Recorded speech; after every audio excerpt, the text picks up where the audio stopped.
Hi guys, welcome to Mokshi tax.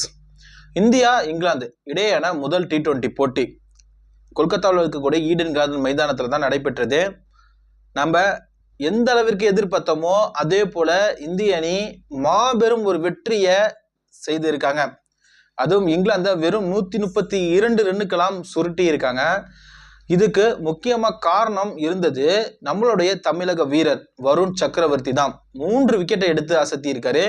அதற்கு பிறகு இந்திய அணியில பந்து வீசிய ஹர்தீப் சிங், ஹர்திக் பாண்டியா, இந்திய அணியுடைய துணை கேப்டனா அறிவிக்கப்பட்ட அக்ஷர் பட்டேல், இவங்க 3 பேர் பார்த்தீங்கன்னா தலா 2 விக்கெட்டுகளை எடுத்து அசத்தி இருக்காங்க. சஞ்சு சாம்சன் பார்த்தீங்கன்னா கடைசி விக்கெட்டை ரன் அவுட் பண்ணி இங்கிலாந்து அணியை 132 ரன்னுக்கெல்லாம் இந்தியா பார்த்தீங்கன்னா சுருட்டி இருக்கிறதுங்க. முதல்ல டாஸ் வென்ற இந்திய அணி பந்து வீச்சு தான் தேர்வு செஞ்சாங்க. அதன்படி களமிறங்கிய இங்கிலாந்து அணியில பார்த்தீங்கன்னா ஜோஸ் பட்லர் மட்டும்தான் அதிகபட்சமா 67 ரன்களை அடித்தும் இருந்தாரு. பாக்கி யாருமே பார்த்தீங்கன்னா பெருசா ஜோபிக்கவே இல்லை.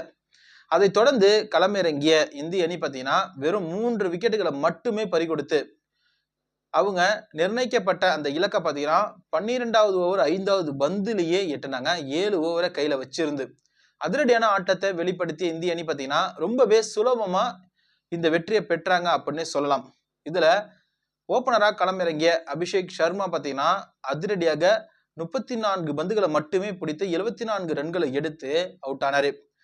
சஞ்சு சாம்சன் 26 ரன்லையும் இந்திய அணியுடைய கேப்டன் சூரியகுமார் யாதவ் பார்த்தீங்கன்னா டெக்கவுட் ஆகி அதிர்ச்சி கொடுத்தாரு.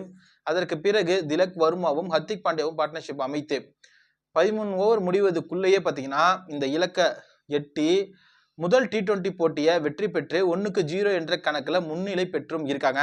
இதுல வருண் சக்கரவர்த்தி, ஹர்தீப் சிங் பார்த்தீங்கன்னா பல சாதனைகளை படைத்தும் இருக்காங்க. இந்திய அணி அபாரமான வெற்றியை பெற்று இருக்கிறது. இந்த வீடியோ உங்களுக்கு பிடிச்சதா நம்ம சேனலை மறக்காம சப்ஸ்கிரைப் பண்ணுங்க. தேங்க்யூ.